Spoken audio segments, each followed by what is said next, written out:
Welcome, everyone. I know you're listening to this story to fall asleep.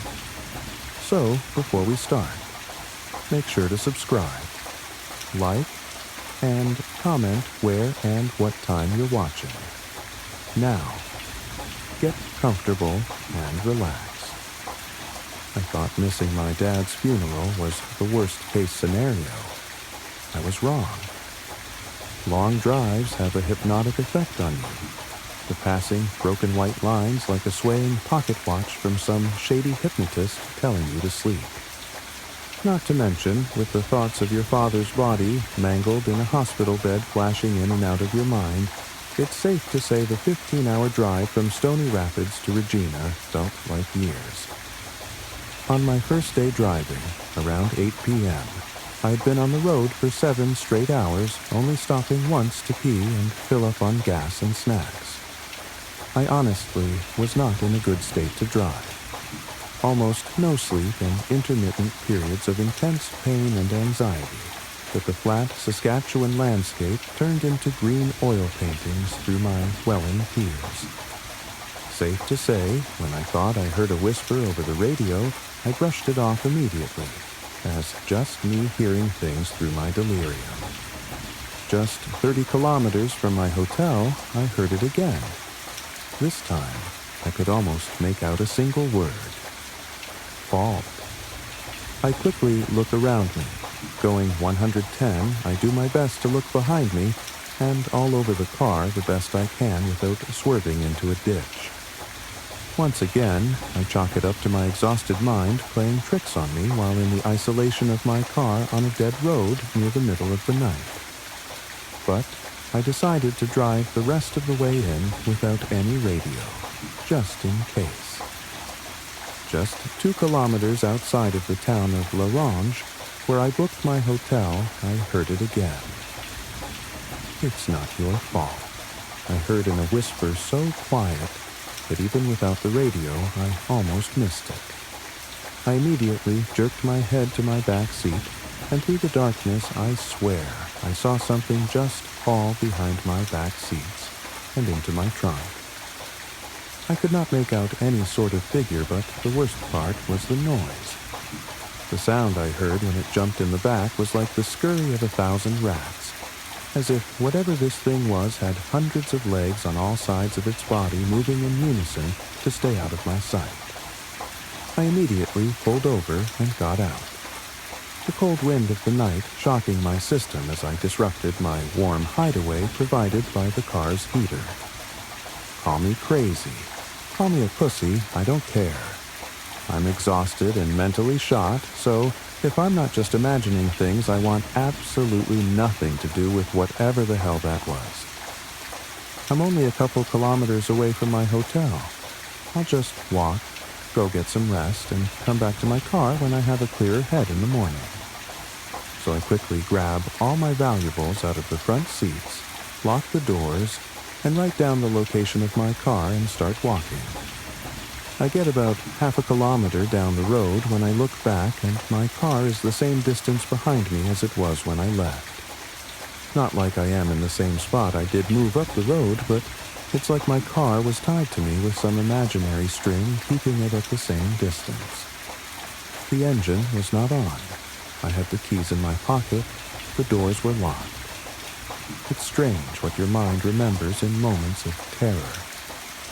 I remember looking both ways down the road, as if to confirm I wasn't the only one seeing this. I was.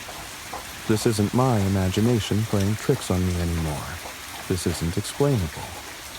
No one else is on the road at this time, and I am all alone with a possessed Chevy Equinox. I stood there for what might have been minutes, just looking at my vehicle. Not moving, not started. Just sitting there staring back at me waiting to start walking like a dog, looking at its owner before going on a walk. Finally, I see headlights in the distance heading towards me. I'm snapped back into reality, and without conscious thought I put my hands up to try and wave down the passing truck. Not surprisingly, a guy flailing his arms around at you on the highway at 1 a.m. isn't exactly a situation most people would feel hospitable in. He just drove by. That didn't overly shock me, but what made my bones tense in fear was what I saw in my car as he drove past. In my back seat, the headlights flashed the silhouette of a massive black mass of fleshy tendrils sloshing around like a puddle of sentient intestines. After about 10 seconds of paralyzing fear, bugs buzzing past my face, with the light-passing truck still imprinting hot white dots in my eyes, I did the only thing my mind could think of. I ran. Never looking back, that thing could have my car. I don't care anymore. I ran and ran and ran until finally I got to the hotel. Running past several other cars in the parking lot over to the check-in desk on the far southern side of the parking lot, with the hotel to the north. Only illuminated by the 3 street lights above the parking lot and the spattered lights of occupied hotel rooms. The sight of the lights in the checkout office gave me a feeling of relief sailors must feel after seeing the shine of a lighthouse after clearing a severe storm. I ran up the check-in office and, bursting through the front door, nearly giving the clerk at the front desk a heart attack. The clerk was a 20-something kid with long blonde hair with headphones in and a Dead Kennedys t-shirt on. "You good, bro?" he said, taking out one of his AirPods. "Check in for McNeil," I said through my heavy breathing, slamming my ID on the desk. Okay, the clerk responded, looking around as if he wasn't sure I was just some hallucination from the drugs he was obviously on. "Room 4E, just up the stairs to the north and down the hall," he said, after an agonizing 20 seconds of him looking at the computer and before handing me the keys. I grab the keys, and as I turn around and walk out to the stairs outside, I look out at the parking lot and see a white Chevy, just sitting directly in the middle of the parking lot. There were a few other cars in the parking lot. I only saw it from the side, so I wasn't certain it was mine. I was exhausted. I could barely see straight. I had just ran for 20 minutes straight, and I had experienced something I couldn't even explain with a clear mind. I had no plan, but for whatever reason I began to walk towards the car to check the license plate and confirm it was mine. It was. I walked up towards the side of the vehicle, and as I made my way to the back, I saw the whole thing shift side to side, as if whatever this thing was staring at me, following me completely by rotating its entire body to face me. I could see its jet black, slimy tendrils illuminated by the street light further down the parking lot, slinking forever forward as if it had no end. Its disgusting form faces me like an unholy abomination that defies all logic, looking at me destroying my concept of biology and reality just by existing. My mind became a blur. Everything that had happened to me over the last few days hit me all at once like a runaway train. I was overcome with emotions and my knees buckled. I was now on my knees in the middle of the parking lot, that thing looking over me as if I was bowing to its command. Just then, I was startled out of my trance by the front desk clerk suddenly appearing in front of me, giving me a look of concern with his headphones in his hand, though I could still hear the heavy metal instrumentals blaring through them.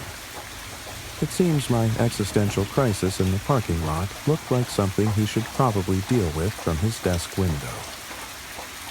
"Hey man, do you need me to call someone for you?" he said sincerely. I looked up at him and somehow felt a moment of comfort. This kid seemed genuinely concerned for me. Maybe he'll understand.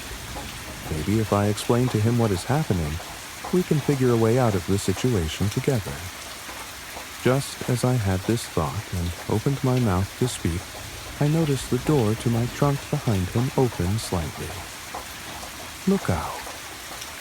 Before I could even finish the 2 words, the creature in my back seat had slipped one of its hellish tentacles out of the back and slit the clerk's throat from ear to ear, before slowly slipping back into the trunk of my car.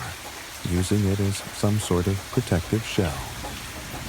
I'll never forget the face he made. The look of concern was replaced with shock and terror in the blink of an eye. Blood spurting out of his now open carotid artery with the rhythm of his slowly dying heartbeat. I just sat there on my knees, the brief second of hope I had dying as quickly as he did. As the kid fell to the floor, blood pooling like a lake, I still sat there motionless. Some desperate part of me wanted this to still be a dream or some fucked-up hallucination brought on by grief-induced exhaustion. As much as I tried to wake up or confirm to myself this wasn't reality, the kid's lifeless body still lay in front of me, growing whiter and whiter with every passing second. Just as my reality was once again collapsing, my driver's side door opened. "They're gonna blame you for this, you know," a high-pitched voice whispered in my ear as if right behind me. "No, they won't. You did this." "Not me," I shouted back. As a result of my shouting, several of the occupants of the hotel rooms around me turned on their lights, some looking through the drapes at the commotion. "You think they'll believe you?" It responded, seemingly genuinely curious of my response. I didn't say anything. They wouldn't believe me. I looked around the parking lot. There were no cameras, several people watching now. All the police would see is a man going through mental anguish and a kid with his throat slit in the middle of nowhere. "Just drive to the police station. I'll be in the back seat. You can show them firsthand you're not crazy and you didn't do this," it whispered. I was now rocking back and forth in complete hysteria. I don't know if I was mentally shot or I had subconsciously completely given up at this point, but I began to consider it. Realistically, it was right. What options did I have? Either I could get in the car and probably be killed, or I could go to the police alone and try to explain myself and be disowned from my family and locked away in a mental institution or prison for the rest of my life. No matter what my life was over, I couldn't live with the guilt that I had inadvertently led this kid to a gruesome death. I had to tell someone I couldn't live this way. Either I come clean or I die, and both options seemed equally dreadful. So, against all of my body screaming at me to stop, I got in my car. I almost felt a fraction of a second of comfort as I remembered the warmth on my heater still trapped inside. Once I sat down and closed the door, I felt a sort of stomach-dropping regret I can't even describe to this day. "It's not your fault," it whispered. "I know it's not. You killed him. You killed me," I responded in a low, aggressive, but broken tone. "Let's go talk to the police. Let's figure this whole mess out," it said after some silence. I pulled out of the parking lot and headed to the police station on the other side of the town, a short 5-minute drive away. "You're special, you know. He gave me you. Of all people he could have chosen, he chose you," it said just a minute into the longest drive of my life. I didn't want to respond. Whatever the hell was happening was something beyond my understanding. But eventually, I realized if I was going down, I might as well know why. "Who?" I responded. "Your father," it whispered. I slammed on the brakes and looked in the rearview mirror. Just in the moment it occurred to me how large this thing was. It tensed in fear like a child about to be scolded by their parents. Even in its tense state, it still took up the entirety of the back of my car. I couldn't see a sliver of my rearview window. Just the sight of it made my stomach turn in with dread. "Don't you ever talk about my father. He would never let you do this to me, you son of a bitch," I screamed through my tears that seemingly had no end. "Oh, I'm sorry. Your father did want to protect you. On his deathbed after the accident, he prayed for your protection. I just think he didn't realize who he was praying to. It responded. I slumped in my chair. What was left of my sanity was now gone. I looked out my driver's side window and into the inky black void that was my surroundings. Only light coming from my headlights and the street light a kilometer down the road. Without another word, I shifted the car back into gear and started driving again. I think you'll learn to appreciate me after a while. It was your dad's wish for me to look over you after all. It continued, whispering and whispering, never shutting the fuck up until I would completely collapse and fall apart at the seams. I turned onto the road the police station was on, a long road with a dense forest on my right with thick spruce trees all along the road. Nearing the end of the road, close to the station, I noticed an extremely thick tree at the end of the road. If this thing was right, and I'm destined to be watched over by this thing from some sick bastardization of my father's final wishes, then I wasn't giving it the satisfaction of having me for long. My foot slowly pushes the gas pedal. As my car gets faster and faster, I unbuckle my seatbelt. I wanted to make a prayer for my family in these brief seconds, but I didn't know what could be listening, so I simply let the trees rush past as I reached 120 kilometers per hour. As I was just 300 or so feet away from my fate, it spoke one last time. I'm a seasonal worker at a dime mall in Michigan. I remember when this place used to be popping, especially around the holiday season. But now, the only businesses that are open are a JCPenney, a Goodwill, a Mexican restaurant, a Dunham's Sporting Goods, and the saddest Victoria's Secret you've ever seen. When I was a kid, we would come here right before Christmas. We never really bought anything. I would just throw all my pocket change into the fountain, and we'd eat at the Mexican restaurant. But, most importantly, we'd go see the big man himself, Santa Claus. Even though my parents never told me that Santa was a real mythical being, they did tell me that Santa is a fun game that everyone participated in for Christmas. Looking back now, I just think they didn't want me to spoil the illusion for any other kids at school. This Christmas, I was the mall Santa. I was home from college on Christmas break, and everywhere I applied for work was staffed full. The pay for being this mall Santa was weirdly good for a dying mall. Apparently, some local eccentric rich guy enjoyed making this magic happen, so he sponsored the event every year. The guy was paying me $45 an hour, 5 hours a day for a week. I hopped on that opportunity before anyone else could. The first day of work was easy enough. About 30 families came through. The kids cried as they got their pictures taken, and they told me they wanted V-Bucks and told me I had a skibidi riz. I'm only 21, but these kids were making me feel like I was the actual thousands of years old Santa Claus. I'm not one to critique the younger generation, because I was once that kid calling everyone bae, and I screamed butter whenever I got a gold ingot in Minecraft. I'm just glad the kids are all right. The one upside to the gig was that I was really hitting it off with the woman who was playing the elf. She was the mysterious rich man's daughter. Her name was Amara, and boy was she a smoke show. She told me about how her dad has been the CEO of various oil companies, health insurance agencies, and is actually the owner of this mall. She said that he didn't have the heart to close the place because it meant so much to him as a child. The rest of the week went about as you'd expect. Kids, pictures, V-Bucks, and flirting with Amara. On the last day of work, Amara's father came in to meet me. His name was Damien, and he was super cool. He looked like he could be anywhere from 35 to 75 years old. It was hard to get an accurate gauge.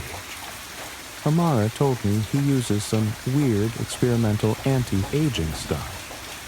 He came in dressed as an elf and interacted with all the kids, and even handed out $100 V-Bucks gift cards and candy to all of them. He was a superstar. After the night was over, he invited me over to his place for a big Christmas dinner.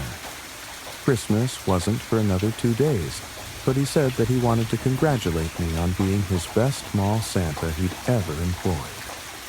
I was starving and poor, so going to the strange multimillionaire's house for fancy people food sounded a lot better than another McChicken for the 4th night in a row. It took an hour and a half or so for the chauffeur to get us to their house. They lived in the middle of nowhere, way back up in the woods. The driveway must have been at least 2 miles long. The house was immaculate. It was a giant 25,000 square foot log cabin. The fence and gate that surrounded the property was gilded with various iron work art pieces. The one I locked in on was a nativity scene, but the baby Jesus was missing. I couldn't tell what was in his place, but it didn't seem like that mattered. We got inside, and one of his many butlers gave me a bag. He told me to go take a shower and to meet them in the main dining room. Amara led me upstairs to the bathhouse for me to take my shower.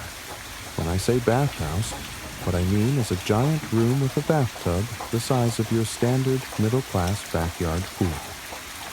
The walls and ceilings were full of shower heads that must have had a bajillion different settings, and some of them detached from the wall. There were vents all around that let in warm steam that smelled like herbs and spices like rosemary and lavender. I was in heaven. I went to take my clothes off, but Amara was still there looking at me. I hesitated, but she insisted that I undress. She even led the way by doing so herself. I'll spare you the details. After the most amazing shower of my life, Amara and I went down to the dinner table.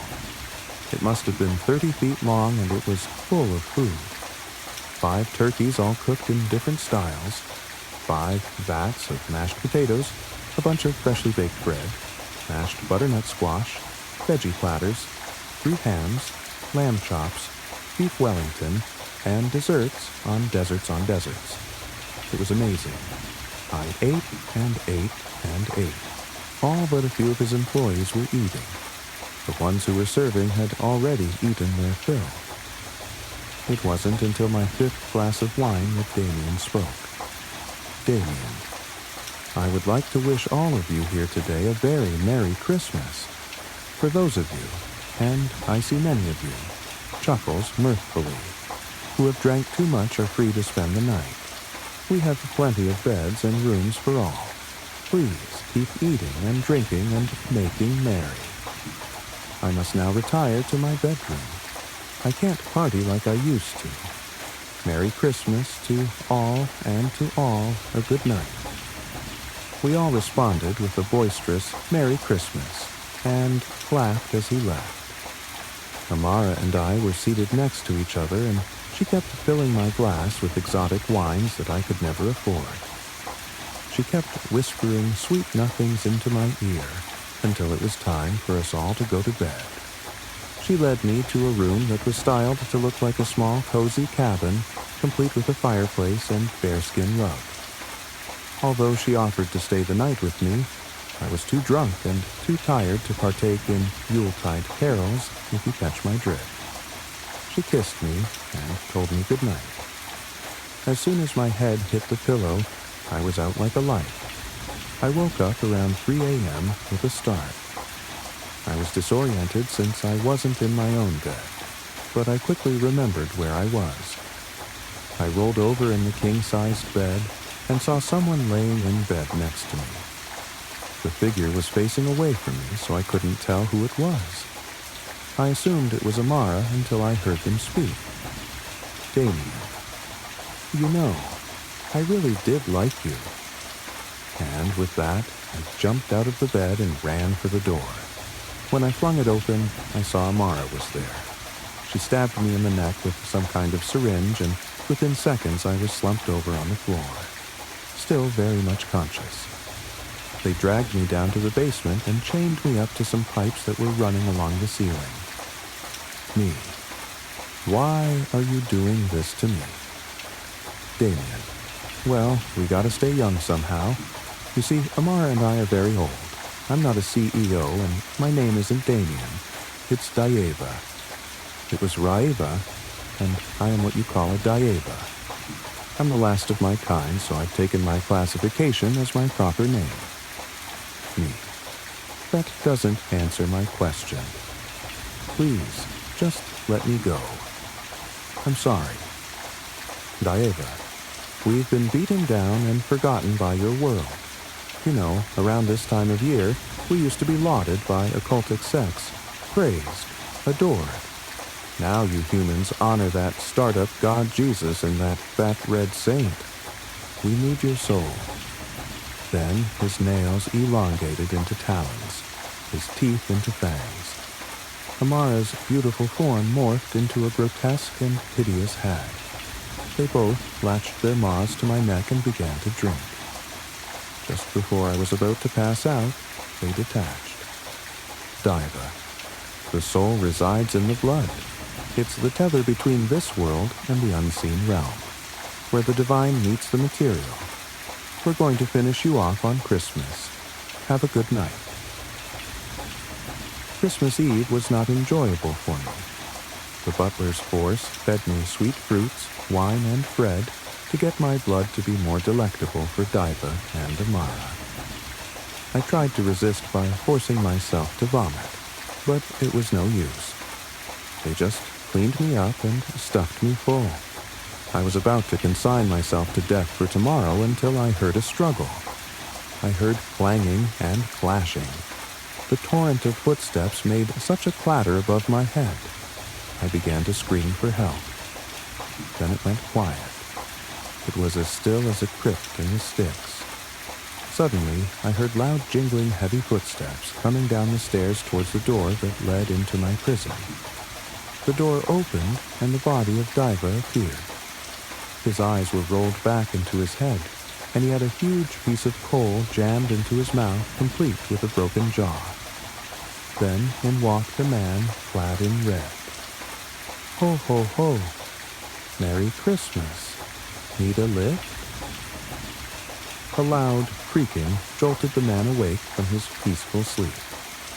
The sound resonated through his house as if someone was walking around downstairs in the living room. Rolling over in bed, he turned to his wife to find her sound asleep. Karen, he whispered, gently shaking her by the shoulder. Did you hear that? She turned away, muttering, Go back to sleep, it's probably the raccoons again. The man settled back into bed, trying to get back to sleep. But less than a minute later, he heard a loud stomp. There was no denying this time that something was there. The only question running through his mind now was, is that noise inside or outside? Throwing the covers off, he hoped out of bed, rushing straight for his closet. Pulling his shirts out of the way, he pressed his thumb onto the panel of his gun safe, unlocking it with a click. He took out his M4 shotgun, racking around into the chamber and turning on the mounted flashlight. If it wasn't just raccoons, he didn't want to take any chances. Closing the safe back, he quietly crept toward the bedroom door, listening for the creak again. He held his breath, waiting for the sound, but it never came. Deciding he needed to go check if his wife was right, he swung open the bedroom door, peering out into the empty hall. At a glance, nothing seemed out of place, and he swore he would have heard if anyone had stumbled up his noisy staircase. Looking down at the staircase, he was annoyed it was his problem to deal with now. Heading down to the main floor, he kept his eye on the glow of his flashlight, trying his best to move quietly. Despite his best efforts, the steps let out creaks and squeaks every other step. At the bottom of the stair, he stood still again, patiently waiting for any sounds, scanning over the living room. Standing in the stillness of the night, he almost managed to convince himself to just go back to bed. That his wife was right, and the raccoons were just being mischievous tonight. Then a crash came from the back of his house. It was so loud, the man wondered if a tree had fallen on his deck and how his wife could stay sleeping through all of this. Moving carefully though the house, he headed toward the back deck off the kitchen. The crashes and creaks had settled, letting the quiet of the night return. As the man got closer to the glass doors leading out to the deck, he could hear a faint crunching. It was a relaxing sound that let him relax, loosening the grip on his shotgun. His wife must have been right. It wasn't an intruder, just a rowdy animal stopping by for a late-night snack. Still, while he was here, a quick shine from the flashlight mounted on his gun ought to scare off the critters and let him get back to sleep. The man panned his flashlight out through the glass doors, expecting to see a frightened raccoon scurrying off the deck. Instead, light illuminated onto 4 narrow fleshly legs, holding up an amorphous sack of flesh. A long neck sprouted from the body, precariously holding up a head with a sagging face. The creature looked back through the glass with a raccoon tail dangling from its mouth. Hollow eyes looked into the light, and the face seemed to smile, tilting up the sagging corner of its mouth. Before he knew it, the man was tightly bracing the shotgun to his shoulder. 2 rounds of buckshot fired out from the gun, shattering the glass door. The ringing out of the glass blended in with his blaring phone alarm, jolting the man awake in his bed. Fumbling to turn off the alarm, he sat in bed, wiping the sweat off his face, confused at what was going on. It was just a dream, he told himself, but it felt so real. His hands were trembling, and he could still feel the tension in his shoulder from firing the shotgun. He turned toward his wife, but she wasn't in bed. Dragging himself out of bed, he threw on clothes, hoping talking to his wife would bring back the feeling of normalcy. Getting ready for the day felt heavy, like moving through a fog, as if this was the dream and not last night. Heading downstairs in the light of day, everything seemed normal through the house, but he couldn't shake his dream. His wife was waiting for him in the kitchen, buttering some toast. He was about to sit down, but found himself heading to the glass doors. "Is everything okay?" she asked. "I just had a bad dream." Compelled to check out the doors, pressing against the glass. Everything seemed fine, but touching the glass brought back the memories rushing from his dream. Still in the effects of the heavy fog, he headed back upstairs to his closest, examining his gun safe. Opening up the safe, he backtracked through last night's events. Holding the shotgun in his hands, he clung to the fading memory. He told himself again that it was just a dream as he unloaded his shotgun, counting the rounds. All the rounds were accounted for, making him feel more than a little silly for checking. He loaded them back into the shotgun, not sure what he had been expecting. Placing the shotgun back in the safe, the box of shotgun shells on the bottom shelf seemed ajar. He figured he must have bumped it taking out the shotgun, but after seeing the box, he couldn't stop himself. Opening the box, he counted through the remaining shells, and 2 were missing.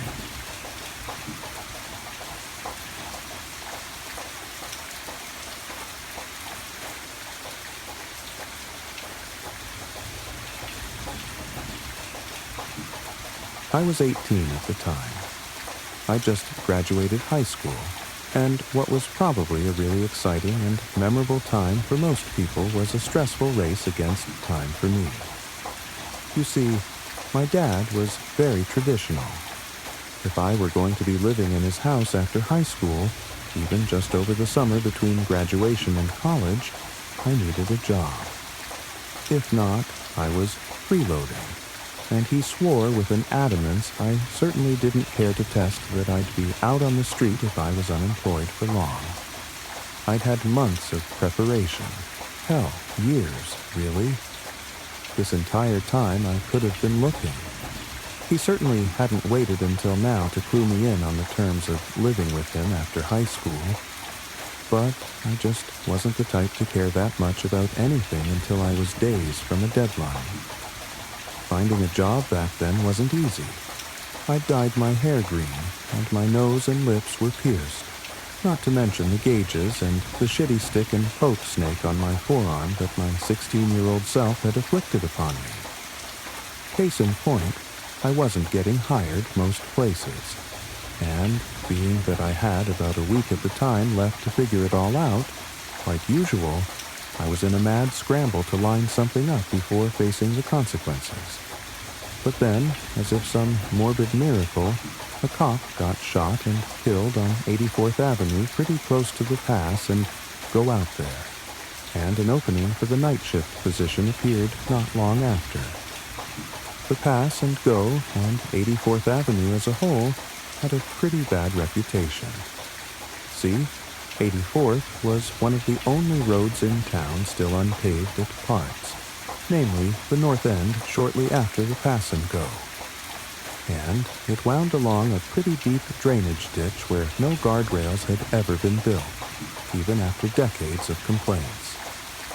There was a particularly tight bend up the road where a lot of drunk drivers and speeding teens learned that they were not, in fact, invincible, some of them even taking that lesson to the grave with them, and the lack of streetlights just made it all the more dangerous. But those were just the logical concerns.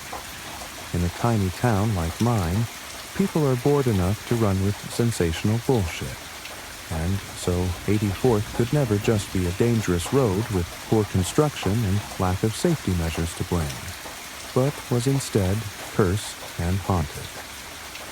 People died there so often not because it was just a hazardous roadway, but because it was bloodthirsty, evil. People's reception went out on the road not because it was essentially the furthest you could be from town, but because some malicious entity wanted you isolated. You get it. The woods beyond the ditch were even worse. On 3 occasions since the turn of the century, bodies were found out there. 1 a suicide, and 2 in shallow graves. And in a town as small as mine had been, that's a pretty sizable number. For a criminal, though, it only made sense to bury them there. Again, this place was basically abandoned and totally secluded. Really, the only other people that far northwest of town were the wages at the pass and go, and they weren't getting paid enough to be on the lookout for anything. Not to mention, they had their own weirdness to deal with. All sorts of strange and illegal activities happened in that pothole-ridden parking lot, and why wouldn't it? That place was the last beacon of humanity's presence in the town for miles, until you got to 90th Street, the main road shooting off from the highway. So anybody working there had enough going on at their own doorstep, and wouldn't be paying any attention to cars pulled off on the side of the road with mysteriously heavy duffel bags in the trunk. Suffice it to say, once the position opened, I was the only person in town out of options enough to drop off an application. And, wouldn't you know it, I was scheduled to start 2 days later. I picked it up quick. The job was easy, and though at first I was shadowing a guy that by all accounts could have been undead, I was left to my own devices a week later. To be honest, I actually kind of liked the job at first. 10 p.m. to 6 a.m. were pretty standard hours of consciousness for me anyway, and working the graveyard shift finally gave me an excuse to sleep in until 3. It was dead most nights. Sometimes, and I'm not exaggerating, I literally didn't see a single customer. And other nights, the goofiness of my interactions with various druggies kept things interesting. But those kinds of nights aren't what this story is about. The first time I remember being pretty confused was only 2 weeks after I'd started the job. I was pretty stoned at the time, so I tensed up when I saw a cop walking toward the door. But I wasn't complacent enough to blaze it before work without eye drops for fear of these exact situations. not so much worried about getting arrested, but about what my dad would do to me. I also had a little bit of a heads up in the form of a faulty open sign in the window. The neon would pretty often flicker or dim for some reason when people were coming up to the door. Really couldn't tell you why it happened, but when I was totally fucking off behind the counter, it was my cue to act natural for a minute. And, since a bunch of random bullshit was stacked up on the side of the counter to my left, facing the parking lot and the pumps, I couldn't ever see out the windows unless I was actively looking over it. So needless to say, whatever was wrong with that sign certainly wasn't something I was going to try and get fixed. When the cop walked in, I sort of leaned back as casually as possible and tried to make small talk with him so his mind wouldn't wander anywhere else. "See any crazies?" I inquired. "Not yet," he answered, perusing the energy drinks like a selection of fine wines. He sounded pretty bored, and I hoped that that wasn't an indication that he was looking for something to do. "Well, lucky you," I chuckled. "Can't say the same myself." "Yeah?" He settled on a sugar-free monster. He walked over to the counter, and I remember thinking he was either a new guy or one of those officers that just never stopped being motivated, going off his short hair and fresh fade. Though, judging off how young he looked, definitely early 20s, I was going with the former. These were the worst types of cops from my experience. They're always looking for a way to stand out to their higher-ups. "Yeah," I continued. "Saw a lady sleeping in a shopping cart out back. Asked her why the shopping cart, and she said she learned from a TV show that you should never sleep on the bare ground." "You learn something new every day," I smirked. "That actually happened last week, but who's counting?" He actually smiled slightly. "Weirdos, man." "Yeah. Will that be all?" "Yeah. $3.29. He tapped his card on the reader, and while the sale processed, I remember actually feeling slightly concerned for the guy. I wasn't a big fan of cops, but one of them had died around here recently after all, and just talking with this guy face-to-face sort of humanized him to me. As he cupped to the top of the drink and slid it off the counter, I said, "Stay safe out there." He glanced at me and raised an eyebrow. "You know something I don't?" "Nah, just, that cop that got shot out here a couple weeks ago." "Huh?" I just stared at him. "Listen." He peered at my name tag for a second. "Carter, you can't believe everything you hear about this place. 84th Avenue. It's just a street, man. Most of what you hear about this place is embellished or even totally made up." Yeah, all right. "Well, have a good night, officer." I paused, squinting at his name tag back. "Brady." He walked off into the night, his energy drink in his hand. At the time, I didn't give that interaction a whole lot of thought. I learned most of my news from memes, and it was definitely possible I'd been wrong. Unlikely, but possible. But over time, stranger things began to occur. And I'm not talking about druggies sleeping in shopping carts. I began to pick up on an anomaly with the neon sign. See, it actually didn't flicker very often. It seemed to at first, but after getting caught off guard multiple times by random people coming in, I realized I couldn't trust it as much as I thought I could. Yet, strangely, though it seemed inconsistent, I realized it always blinked and dimmed for certain people. There was this lady that would come in about once a week and buy a scratch-off ticket. I figured she had to be pretty depressed, because she was always wearing the same clothes, and was coming to this dingy-ass place with relative frequency. Every time she'd ask for the same ticket, Cash Kaiser, and every time I'd slide it to her, she'd smile at me and say, "Maybe tonight's the night." Even in her voice, I could hear how much she needed a break. But I guess tonight was never the night, 'cause a week or two later, she'd always be back, always dressed the same, always buying a colorful strip of false hope that things would suddenly change for her. I tried to chat with her the more she came in, but she wasn't keen on giving away details about her life. She was mostly unresponsive, just nodding or giving me one-word answers, and then she'd head out in kind of a hurry. But her clothes weren't the only thing that stayed the same every time. Every single time she came into the pass and go, that sign would flicker. Now, I could have just been reading into things too much. I wondered if the sign was ultimately connected to a wire through the ground, maybe. And maybe certain people were stepping over it, and those people just kind of came in the same way every time. I didn't really know. I'm not an electrician. But the sort of Groundhog Day that transpired every time she stopped by really did intrigue me. Then, one night in early July, I had another curious experience.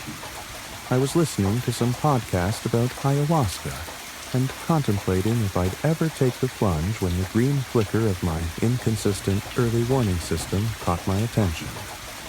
And when my eyes trailed from the neon sign and over the merchandise on the counter to the pumps out in the dark beyond, I saw a guy pumping gas into his truck, probably in his mid-30s.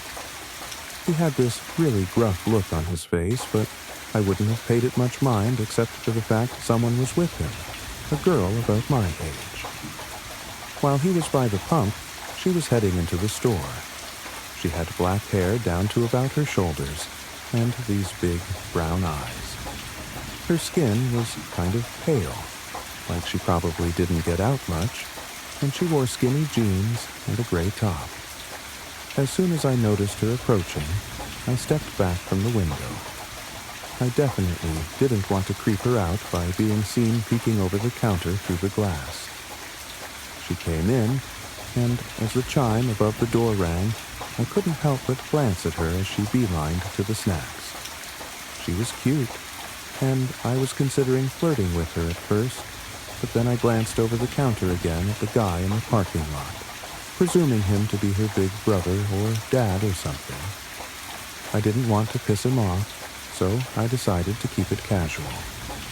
She was over by the coolers on the back wall the next time I found her, not looking my direction while she scanned our selection of sports drinks. Then she grabbed a red Gatorade and came walking up to the front.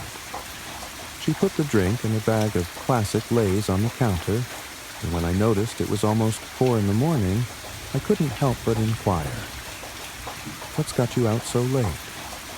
I was scanning the items with muscle memory, my eyes meeting hers after she glanced at the counter for a second, as if considering a response. Nothing really. Big bro. I flicked my eyes to the guy in the parking lot, and at this, her nose wrinkled. "You. No." I thought that was a strange response. "You?" I asked as the total popped up on the screen. "It's gross to have a brother?" "It's gross to kiss your brother." She smiled flatly, and I didn't want to seem creepy, but I couldn't help but get on the tip of my toes for a second and peek at him again. No doubt, the guy was in his 30s, and if I had to be more specific, I'd be leaning more toward late 30s than early. He was wearing boots, jeans, and a blue and brown flannel, and had a 5 o'clock shadow I could see from the store. The more I looked at him, the more weirded out I felt. But then again, none of this was my business, and I didn't want to pry. She definitely didn't seem to be with him against her will. "Ah, gotcha," I smiled, but the whole thing felt unignorably off to me as she handed me a 10. "You guys going on a road trip or something?" Something like that.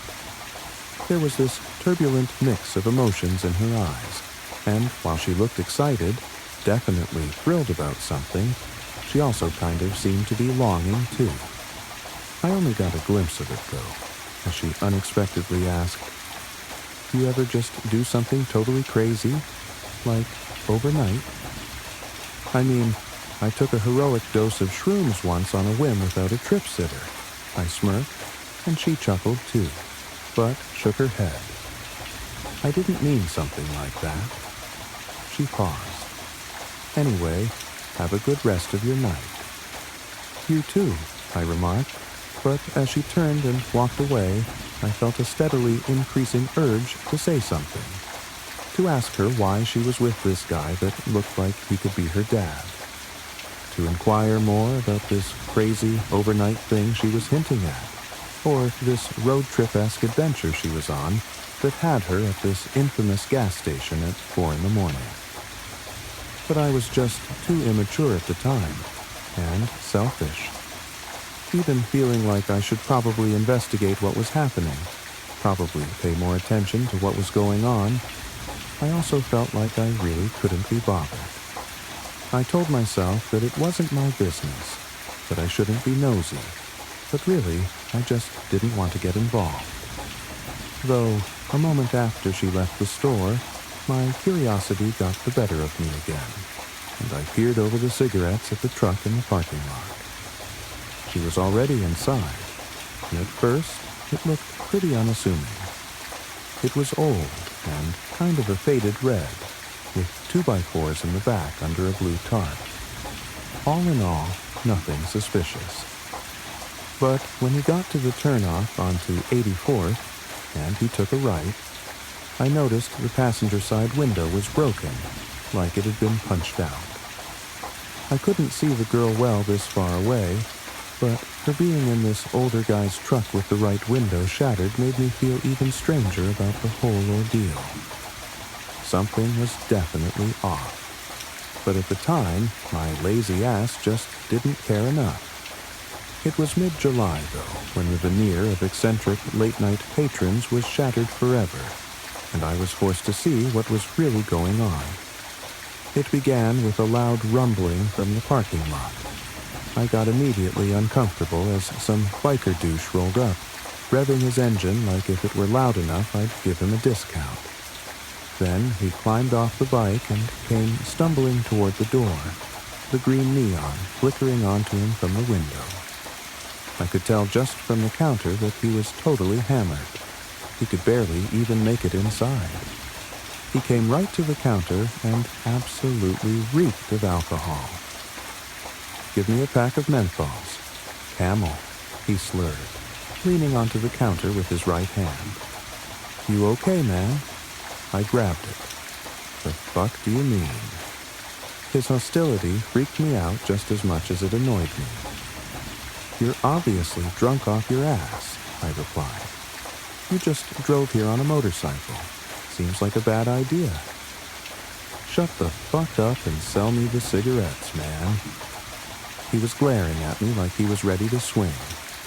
And though he was so fucked up I don't doubt I could have taken him, he was still a big guy, and it really wasn't worth the trouble. "Your funeral," I muttered, grabbing the cigarettes and noting it was the last pack. Normally, I would have made some quip about that, but with this guy, I just wanted him to leave. When I slid him the cigarettes, he flung his cash at me and almost walked away without his change. Then he stumbled off back out the door, shoving it open so hard I wondered if he broke it. And then, without any warning, as he stumbled along the window toward his bike, his entire body changed. My breathing stifled as I noticed his head was dented in. Multiple of his teeth were missing, and blood ran down his face and soaked his jacket. He was covered from head to toe in cuts and scrapes, and his right arm was broken, the bone jutting out slightly. I stumbled back and tripped, knocking over the vape pens, then almost slipped on him as I scrambled to my feet and chased him out the door, staring in horrified bewilderment as he climbed onto a waterlogged motorcycle, the front of it totally wrecked. "Hey!" I screamed. "Man, are you all right?" He just looked at me. and as he stared into my eyes, his look was totally different than before. He wasn't angry or confrontational or even drunk.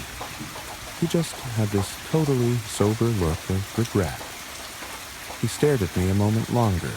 Then he revved his engine, and somehow he and his obliterated bike sped off into the night, leaving me totally alone in the flickering neon. And then as soon as he disappeared up the road, the sign stopped blinking, steadily shining like usual.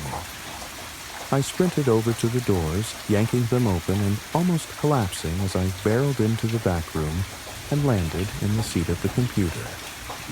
I pulled up the security camera footage and rewound it a couple minutes, desperate to see if somehow, some inconceivable way, I'd just been seeing things. But though I was willing to believe he wasn't actually injured and it was somehow all in my head, I wasn't at all prepared for the sight of me just talking to the empty air. That's right. The guy never even came in at all. I rewatched my harsh reaction to the absent revving of his engine, my eyes following nothing, walking along the window to the door that never opened. Then I realized that I'd never actually grabbed the pack of menthols. My hand stopped over it and handed nothing to no one. It was the same thing for the cash register. And then at last, I watched myself stumble back and fall, flinging shit everywhere in a panic. I ran out the door, screaming into the night, but only I was there. It filled me with a terror so paralyzing, I almost just left right then and there.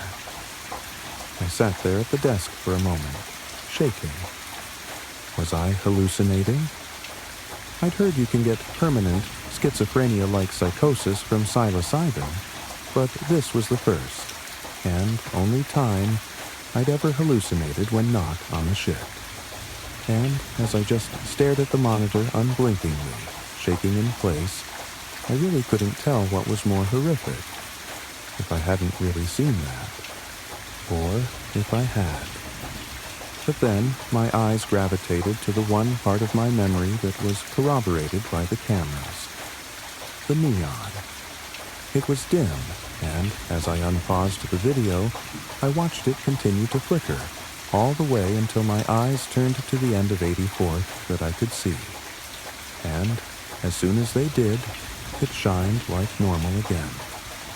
I rewound the footage again, and sure enough, as soon as I began to react to the phantom motorcycle, the sign started flickering. It flickered the whole time, throughout that whole interaction, until the biker was gone. So, I wasn't crazy. Something suggested there was more going on than me just losing my shit. But then, what the hell had just happened? I didn't even go back to the front as I began racking my mind for all the other times the sign had flickered. And instantly, I recalled the scratch-off lady.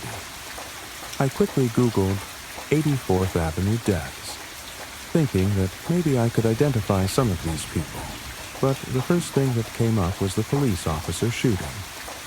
Then my jaw dropped as I stared into the memorialized eyes of Officer Brady. I could barely sit still as his eyes looked back at me from the computer screen. The same officer I had spoken to just a month ago, who didn't know about any officer shootings in the area, because he was the officer that would be shot. I kept looking, and before long, I found the scratch-off lady. She was some lonely, divorced woman that committed suicide in the woods a couple miles north of here in 2011. And the biker had crashed into the ditch right off the bend 3 years ago. One of many drunk drivers that didn't react to the turn-in time and went face first into the canal. I screamed as the chime above the door sounded, and I heard someone spin around at the front of the store, startled by my reaction.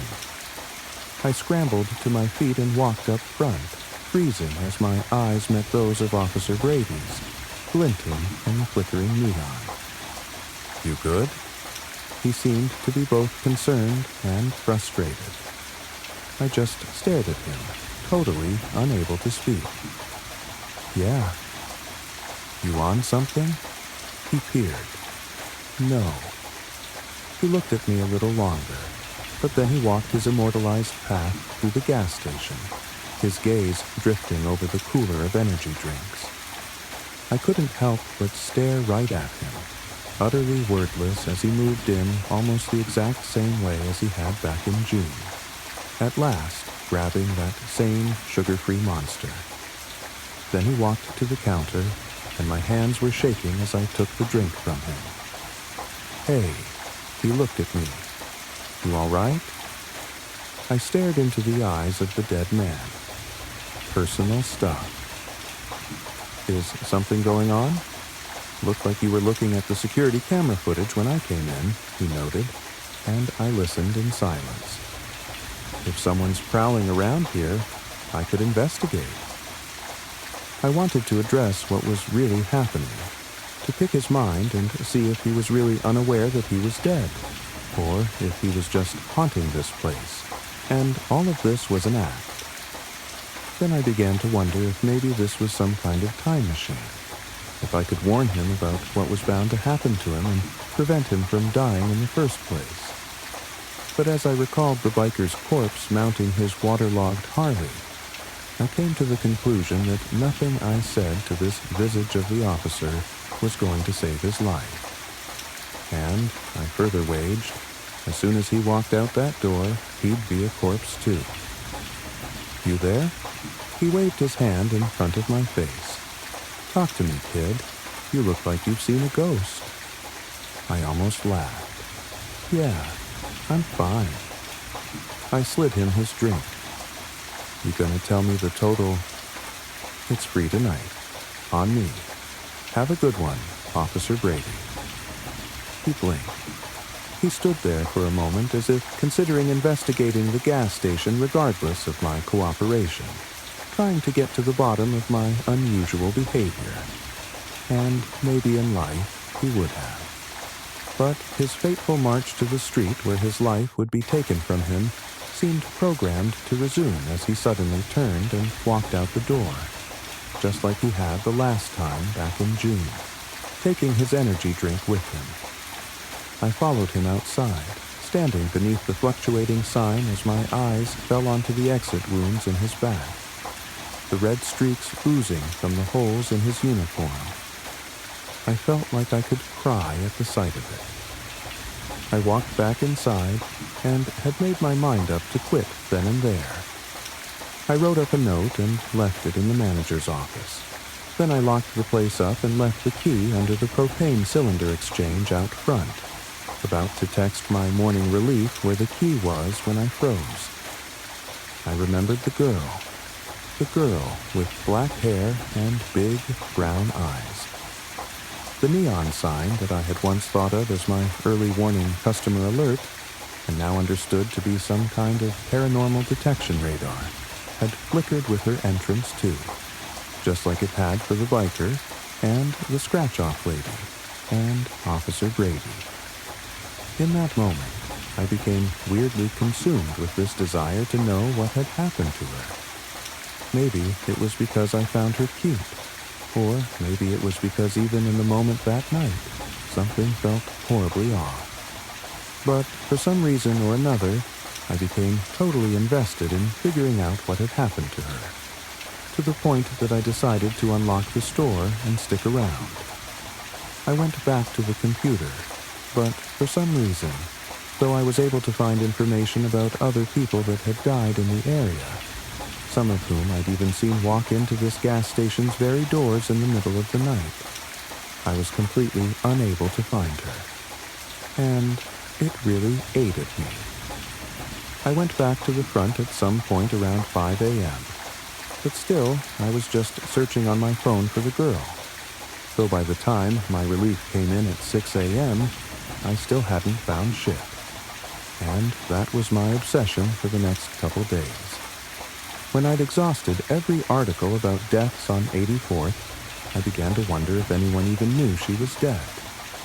So I searched local missing persons, and I looked into all of them, but still, none of them were this girl.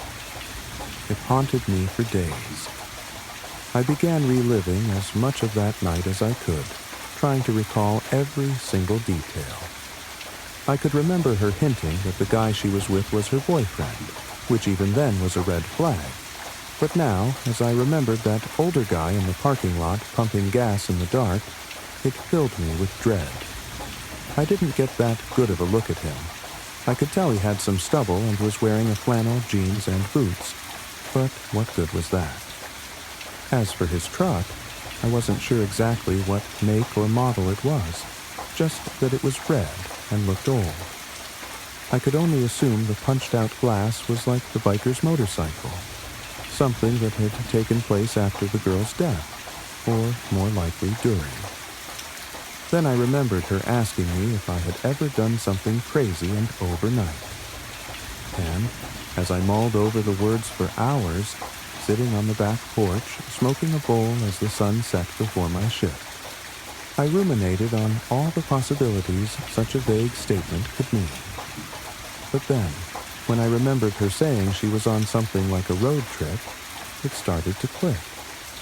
The guy she was with, her boyfriend, must have been taking her off somewhere, probably far from her home. Maybe they'd been talking online, probably in secret, because no parent would let their kid date a grown-ass man like that, and she seemed to be about 18 like myself. Maybe he'd driven to where she lived, and this big, crazy overnight decision she made was climbing into this stranger's vehicle that she'd been tricked into thinking was safe, driving with him for God knows how long as he took her to God knows where. And then they stopped at the pass and go on 84th Avenue for gas. At first, that part didn't make sense to me. Yeah, this place was a couple miles south of 90th Street, which came right off the highway. But why wouldn't he stop for gas at one of the many gas stations out there closer to the interstate? Though, the more I thought about it, the more I started to piece it together. If this guy really was from out of state and was trying to get her back to his place undetected, it made sense he didn't pull right off the highway to the nearest gas station where cops could be combing through camera footage. Instead, he drove off to the most secluded road in the whole town, 84th Avenue. I started to feel overwhelmed. I had nothing to go off of to narrow my search, really, and for all I knew, I'd have to look at missing persons listings for people in every surrounding state, and maybe even farther than that. I mean, it was just impossible. But at last, saying a prayer to whoever was listening, I typed in the vaguest string of clues I had. Missing girl brown eyes, black hair, red truck. And then I scrolled and scrolled and scrolled. I searched it first in various counties in Iowa. Maybe she was just from a lower part of the state. But when that didn't yield anything, I searched the same sentence with counties in Missouri at the end, and then Kansas, and then Nebraska. And then, after over an hour of looking, my heart skipped a beat. I saw those big brown eyes looking back at me through my cell phone screen. I clicked on the news article, and there, in her missing persons listing, was unmistakably the girl's face, just like the one in the gas station. I immediately read the article, like it was some sort of divine revelation. Her name was Amber Wicker. She would have just turned 18. In fact, her birthday was only 2 months ago, but her disappearance was 4 months ago, which meant that on the night that she'd actually stepped into the gas station and not the memory I had cohabitated, she was only 17, making the whole thing even more disturbing to me. She was last seen on her front door's Ring camera, climbing into a red truck parked across the street almost totally out of frame. But even in the glimpse of it available in the video, I could tell it was the same one when I saw the 2x4s and blue tarp. My stomach sank as I watched Amber hurry down the driveway, looking once over her shoulder to the safety of the house she was abandoning. then reaching the truck and climbing into the passenger seat before it took off up the road. I leaned back in the chair, letting out a beleaguered sigh. So, Amber Wicker was her name, and as far as the police knew, she was missing. But I knew she was dead.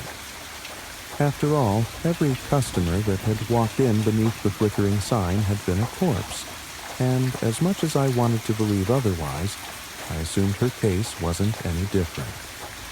So, as much as I wanted to stop working at that place, as much as it bothered me to see those ghosts walking the faded paths of their memories through the purgatory that was the pass and go off 84th Avenue, I had to stay.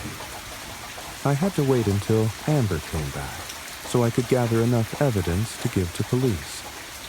After all, though some of the dead only came in once, like the biker, others had come in twice, like Officer Brady, and even others had come in on almost a weekly basis, like the scratch-off lady. Eventually, I hoped she would come back. And so, the rest of July, I picked up more night shifts, desperately wanting to be there the night she hopefully returned.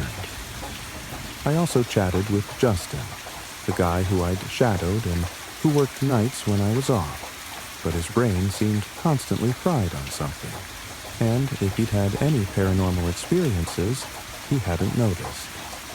I asked him about the sign flickering, and he said it did that on occasion, so I knew he'd seen at least some ghosts. But when I asked him about Amber, he wasn't sure if he'd seen her or not. Needless to say, I wasn't getting anything useful out of him. I asked him to just keep his eyes open for her, and if he saw her, to note the license plate of the truck by the pump. You'd think such a strange request would raise an eyebrow, but he was so zombified on whatever the hell it was he was abusing in his off time that he just said, "Sure." In the weeks after I'd pinned down Amber's true identity, I began to research her a bit. I could only find 2 articles about her. One was the one I first found, which just had the basic details of her disappearance, and the other was an even smaller article in which her parents had given a statement and a number to call if anyone knew anything. I really wanted to call that number, but I knew that right now I honestly didn't have shit. I could always say I was at the gas station that night and saw something, but the security camera footage only went back 60 days, so there'd be no proof one way or the other.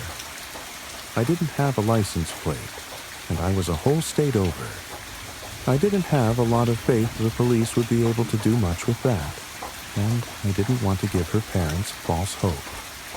So I decided I'd just wait until her memory replayed again, and I could piece together some actionable details.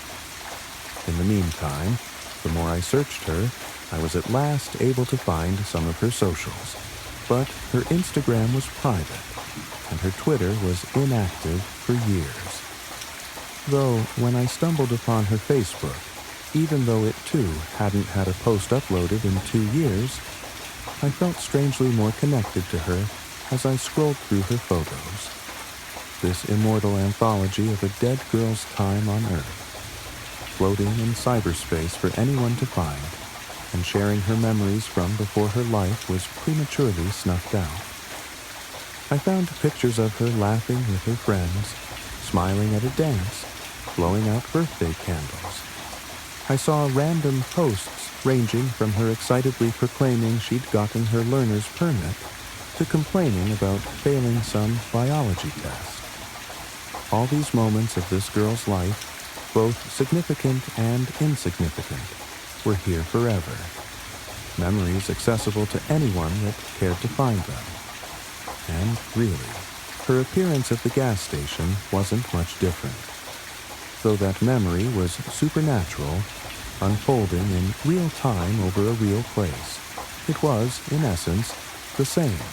Just some moment of her existence that unaffiliated people such as myself were able to witness. Though whether or not I had been the one to see it for a reason, or my witnessing of it was just as inconsequential and random as me scrolling through her Facebook page, I felt that I was a part of this girl's story now, and it was my duty to help her however I could. But by August, she still hadn't come back, and strangely, neither had Officer Brady or the biker, or even the scratch-off lady. There was only one other occurrence of the sign flickering, and I guess it was either a no-show ghost or a fuck you from the universe, 'cause no one ended up coming in. I got worried that whatever supernatural phenomenon had been taking place was over just as suddenly as it had begun, and that I'd never see her again, never be given a chance to atone for my apathetic complacency that night when I could have paid more attention to a situation that was obviously suspicious. And, even worse, I was shipping off to college in just a couple of weeks. My remaining days at the pass and go were numbered. So, on August 3rd, while sitting behind the counter in the dead of night, waiting for the purgatorial replay of an apparition's final stop on the drive to her untimely death, I made up my mind. If she didn't come in tonight, then tomorrow I'd take matters into my own hands. It dawned on me that Amber must have died nearby here. The only ghosts that ever walked into this gas station were those that had died on 84th Avenue. And that was true for Officer Brady, who had been shot just down the road, the biker who had crashed into the canal by the bend, the scratch-off lady who had hanged herself in the woods, and all the others I'd seen walk through those doors beneath the flickering green glow. And though I had no idea where to look, I had one thing to go off of. I'd seen the truck turn right at the turnoff. So, somewhere north of here, she must have died. And maybe, just maybe, I could figure out where. By morning, I still hadn't seen her, or any ghost for that matter. And after chatting with Keegan, my morning relief, I walked out to my car. But though I'd planned on driving home and getting some sleep, then searching later, I just couldn't resist the urge to look right then and there. And so, in my pass-and-go uniform and all, I walked over to the turnoff where I'd seen that phantom truck head right, and then did the same, walking north up the road. The sun was just barely rising over the trees, and I couldn't remember the last time I'd appreciated a sunrise. Usually, I sped home, trying to beat the sunlight to my room where I could shut my blackout curtains and crash as if it were still night. Then I'd wake up at 3 or 4 in the afternoon. But this morning, moving slowly up the road along the canal and constantly scanning for anything out of the ordinary, I couldn't help but enjoy the orange glow above the trees. By the time I'd walked about 2 miles, the sun was fully above the horizon, and cars were starting to sparingly appear on 84th, though admittedly not many, as this wasn't the most direct route to anywhere in town except the pass and go. I'd already passed the infamous bend, and even felt obligated to pause there a moment before the canal, sort of waiting in reverent silence as I remembered the stare that Biker had given me, the regret permeating his eyes. By now, though, it could no longer be considered a canal. It was a drainage ditch at best, a muddy, shallow dip off the road, and beyond it was the forest. But then, in my steady scan of the ground in front of me, I noticed something twinkling. I crouched, looking down at small shards of glass on the pavement. Almost like a vision, my mind seemed to play out this simulation, and I was staring at the man as he and Amber argued. He lost his temper and slammed her head into the window, shattering it. I noticed more twinkling coming from the grass before the ditch, and I could almost hear the sound of his boots scraping the asphalt as he kicked the glass off down the hill, trying to cover up anything that had happened. Then I noticed something yellow peeking out of the mud. I stepped down into the ditch, grabbing the corner of the plastic and pulling it out of its muddy tomb. Sitting in my hand was a faded, dirty bag of Lay's Classic, mostly empty, with just a few crumbs at the bottom. My heart raced as I recalled her placing the bag on the counter, and again I could see it before my mind's eye. The man dragging her body out of the passenger seat, her deadweight foot scraping the bag out with her. He probably didn't even notice in his panic as he dragged her toward the forest, the bag fluttering off down into the ditch below. I walked up the hill on the other side. I stepped into the forest. My breathing started to become heavy as I walked deeper into the trees, terrified as I anticipated just what nightmarish spectacle I might be about to find. But I wouldn't turn back now. And as the afterimage of Amber's conflicted eyes appeared in my mind again, I resolved to find where she was buried so I could finally give her parents peace. Maybe even give her peace. And it didn't take much more walking to find clues. I noticed 2 hardly visibly scrapes in the dirt, where her shoes must have been dragging. I carefully followed them, stepping off toward a cluster of trees as they suddenly turned, at last freezing before what I could immediately ascertain was a shallow grave. The grass all around it was undisturbed, but here, in just this plot, was a clump of uneven earth. Some grass and leaves had been precariously scattered on top in the man's frantic attempt to conceal it, but it wasn't convincing. And as I crouched before the plot, my heart began to thump out of my chest. But I gulped and steeled myself, knowing I had to see this all the way through for Amber. I wished I had a shovel, but with nothing else I just dug with my hands, scraping the dirt away and trying not to consider the possibility of my fingers abruptly touching her corpse.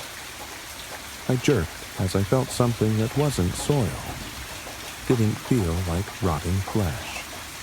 So I brushed the sand away, and my eyes centered upon a filthy blue tarp immured in the ground. It was all I needed to see. I stayed right there, pulling out my phone and calling the police. And when they arrived within the hour, I told them I'd gone on a morning walk after getting off the graveyard shift, but noticed the broken glass and trash on the side of the road. They applauded me on my intuition, saying they probably wouldn't have found that suspicious at all. And, hell, I certainly wouldn't have either if I hadn't known the context.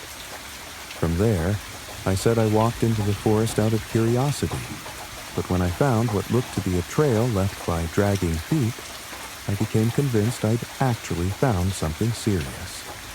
And, after a little bit of digging where the ground looked abnormal, I'd seen the tarp and assumed the worst. They were kinder than cops had ever been with me as they thanked me. And in just a couple of days, it was confirmed in a news story that wrapped in that tarp and left to rot in the woods off 84th Avenue for the last half a year was none other than the body of Amber Wicker. The girl with black hair and big brown eyes, taking her next big step in life. The last big step she'd ever take. I was glad I had been able to help her family get some closure, and hell, even lead to the arrest of the bastard that killed her, whose DNA was recovered at the scene of the crime. But even still, at the end of the day, none of that would bring her back. I just felt hollow. Finding her body, providing her parents whatever relief they could find, and putting that monster in jail still wouldn't bring that innocent, naive girl back to life. And as I listened to a podcast on the graveyard shift on my last night of work at the Pass and Go, 4 days before I'd be heading off to college, I found myself constantly distracted thinking about that. But slowly, I got my mind off things, paying more attention to the podcast and starting to stare off into space at last, the shift beginning to fly by, until just after 4 in the morning. I gasped as the neon sign flickered. I darted over to the side of the counter and peered over the cigarettes. I'll never be able to describe the feeling in my chest at the sight of that old red truck.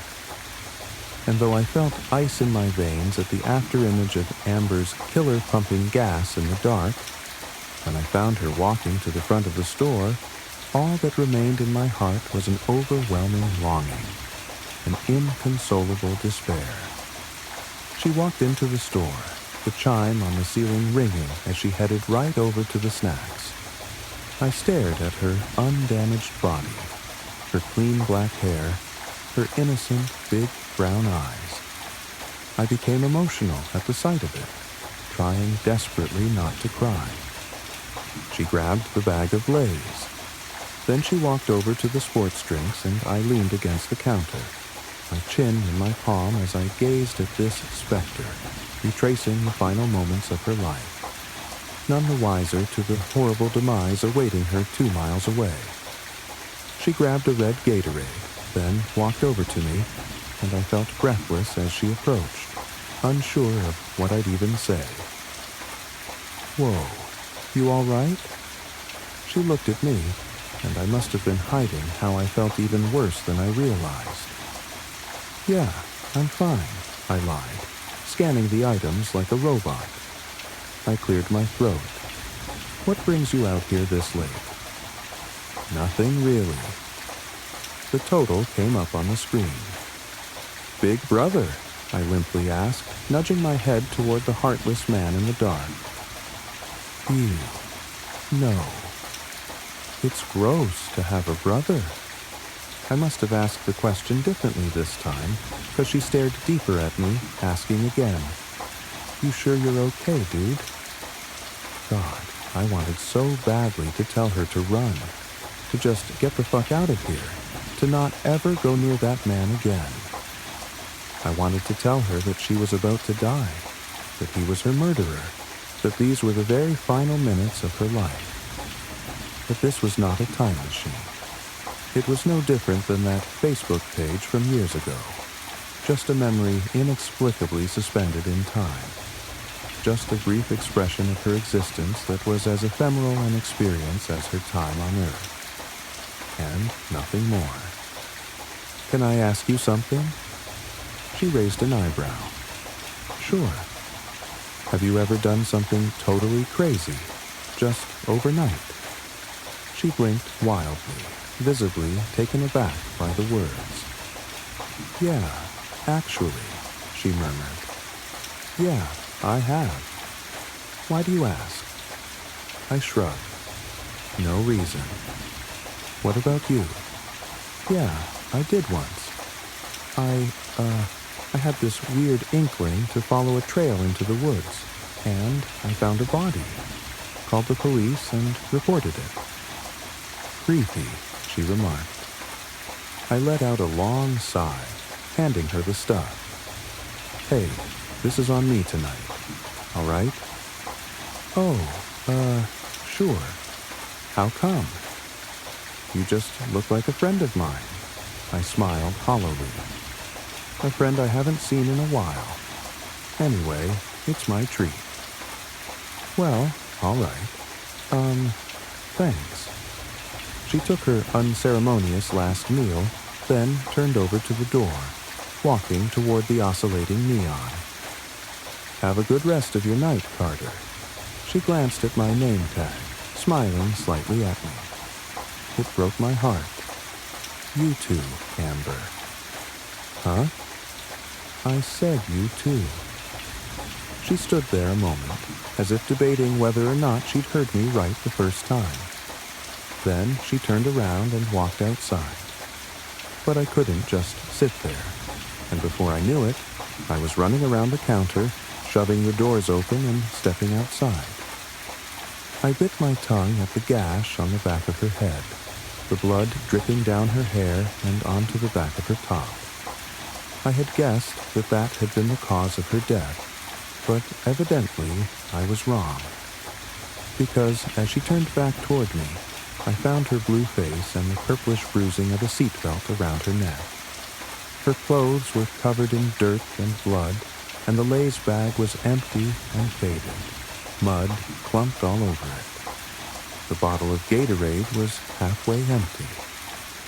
I trembled as I found her teary gaze, the desperation and regret staining her painfully cognizant big brown eyes, not innocent anymore. "Thank you," she whispered.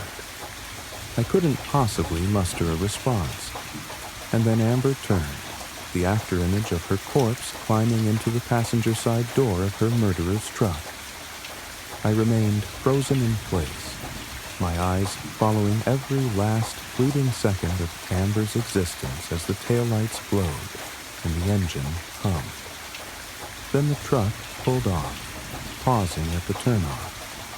And then, as it pulled away, turning right on 84th Avenue and heading to her shallow grave, the neon of the sign stopped flickering, leaving me standing there alone again in silence. Susan Grayson started her day with a cup of coffee, and whatever her youngest child would not finish for breakfast, as she rushes him and her oldest out the door and into the car to ensure they would not for school. While dropping them off, she would meet up with the rest of the PTA moms to catch up on things. It was usually gossip or what the next fundraiser goal would be, and who would be baking what. "By the way, Susie," her childhood friend Helen spoke up, getting her attention, since she had been zoning out during the whole conversation that always left her out every time. "Yeah?" Susan cleared her throat and looked up from her thermos of now cold coffee. "Well, my next-door neighbor, the one with the Tesla. She asked if I wanted to join her book club.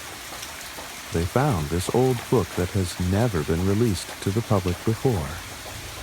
Helen twirled a blonde curl around her index finger as she spoke, looking at each one of them, trying to see if anyone was interested in joining as well. But they all declined. Susan frowned, seeing the disappointment on her friend's face, and placed a hand on her shoulder. "I will join the book club with you. I have some free time when Tom comes home from work so he can watch the kids for at least a little while." Helen's bright eyes light up. "Thank you, Susie. I knew I could count on you." She nodded and proceeded to leave the school and head home for the day. Susan went about her day doing her daily chores and planning out what to make for dinner that week, since she usually packed leftovers for lunches. When Tom came home with the kids, she walked up to him, giving him a big hug and asking how his day went. He gave her a tired nod, and as usual, it was work response.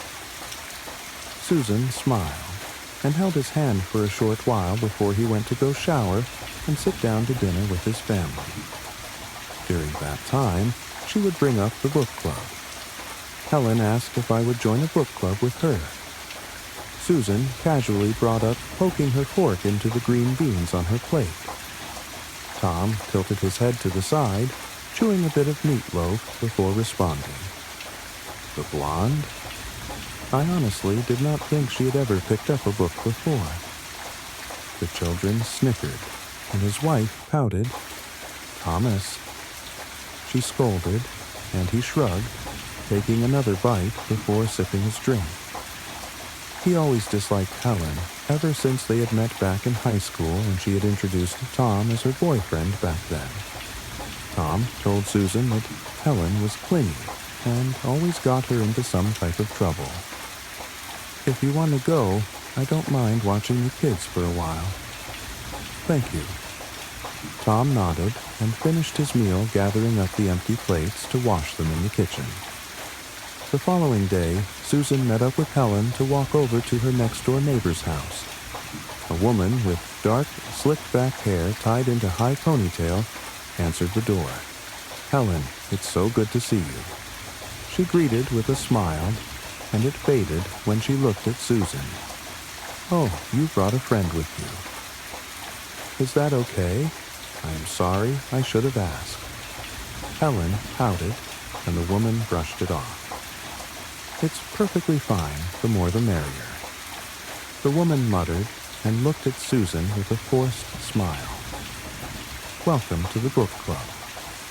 Susan shuddered at the look this woman was giving her, and knew that she defiantly did not want her here. Helen gave her a reassuring look and led the way inside where they joined a few other women in the living room. "Everyone, this is Helen and Susan Grayson." The woman sighed and rolled her eyes. "Mrs. Grayson." Some greeted her while others ignored her and put their attention on Helen. Susan was used to being ignored, but this felt off. Yes, she was used to Helen getting all the attention wherever they went, but they seemed obsessed with her for some reason. Could this book club be some sort of guise to cover up a cult?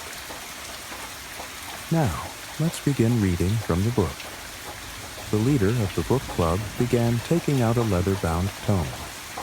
The front was scarred and cracked a lock on its surface, long broken and forgotten.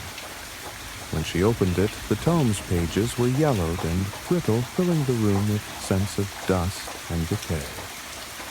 She sat upright with a smile on her face, reading aloud in an unknown language. It did not appear to be Latin, nor anything she had ever heard before. A few of the other women clapped their hands and saying something which was like an amen. Helen tilted her head and clapped along with them before speaking up. "What's the translation?" The woman looked up from the book in her hands to the blonde and smiled. "We do not need a translation to know what the words mean, Helen. If you close your eyes and open your heart, you can feel them. You can hear his voice speaking directly to your mind." She smiled, and her eyes locked on Helen's. "Who is he? You said that you can hear his voice." Susan spoke up, causing the others to look at her. The woman closed the book, and a look of disgust spread across her face.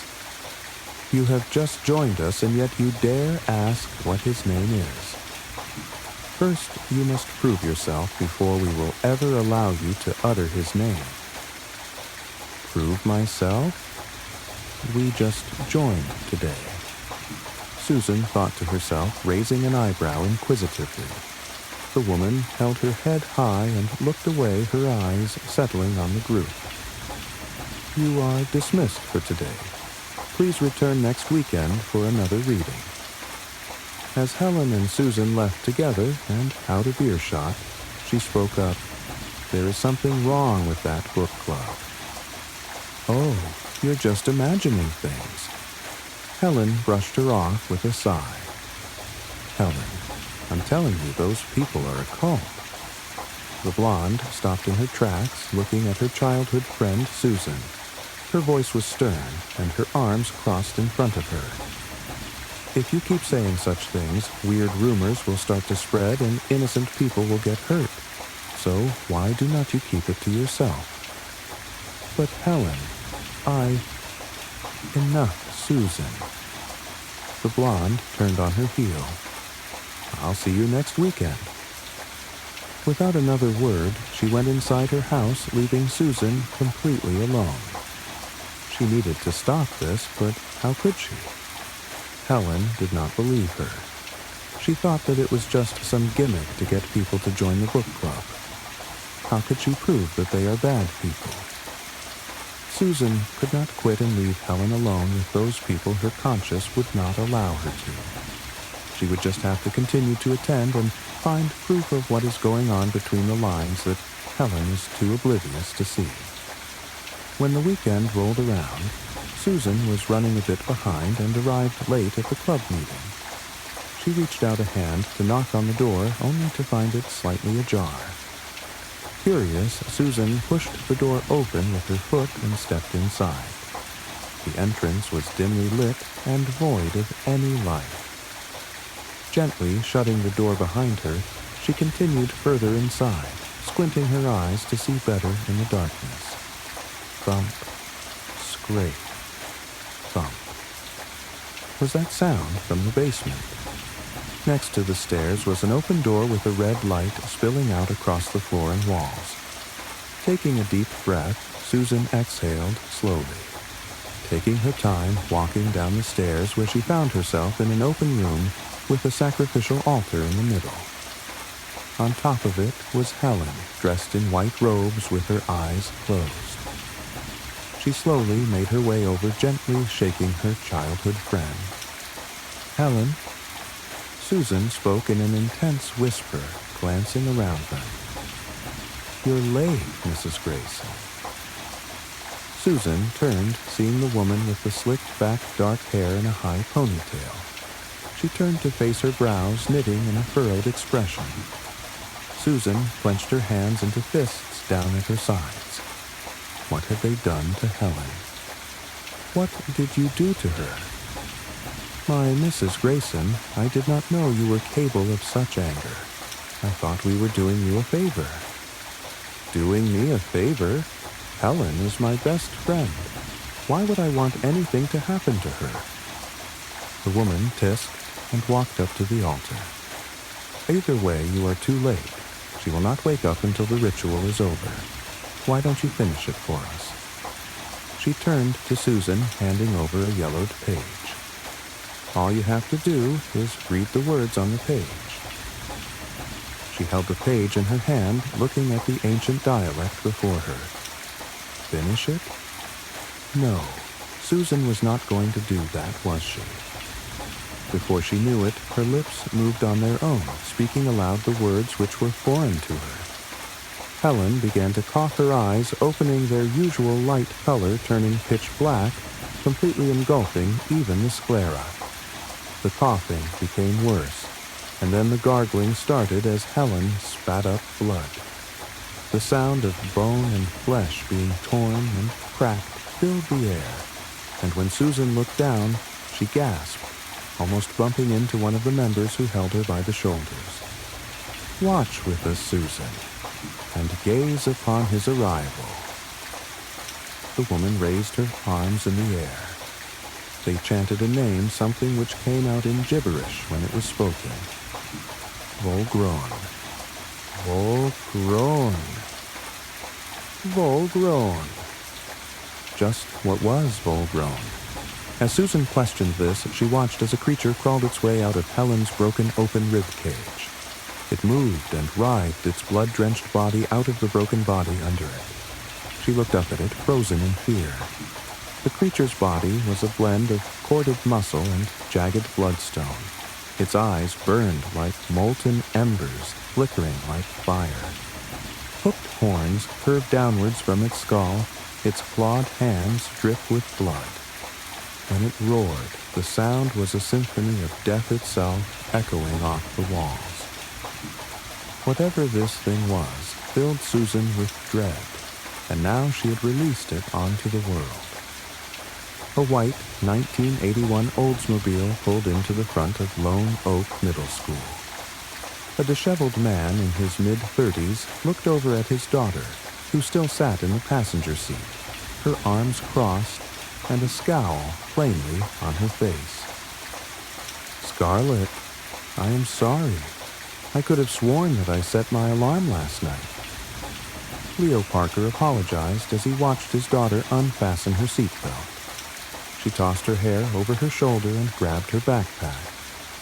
"I can definitely say goodbye to my perfect attendance record," Scarlett mumbled under her breath. He frowned and brushed a hand through his hair. Leo knew this was important to his daughter, but he did not know what more he could do to apologize. "Why don't we get ice cream from the Cone Zone after school? Will that make up for it?" "Dad, I haven't been there since I was like 4. She groaned in annoyance, rolling her eyes, and opened the car door, stepping out.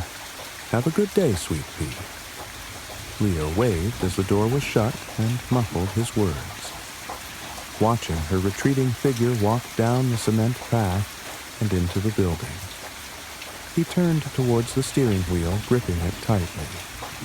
Leo had been raising Scarlett by himself, ever since the woman he had relationship with dropped her off on his doorstep. Whether she was really his or not, he raised her. Shifting the car into first gear, he drove off, following the curve of the road that looped around the hill leading to a stop sign.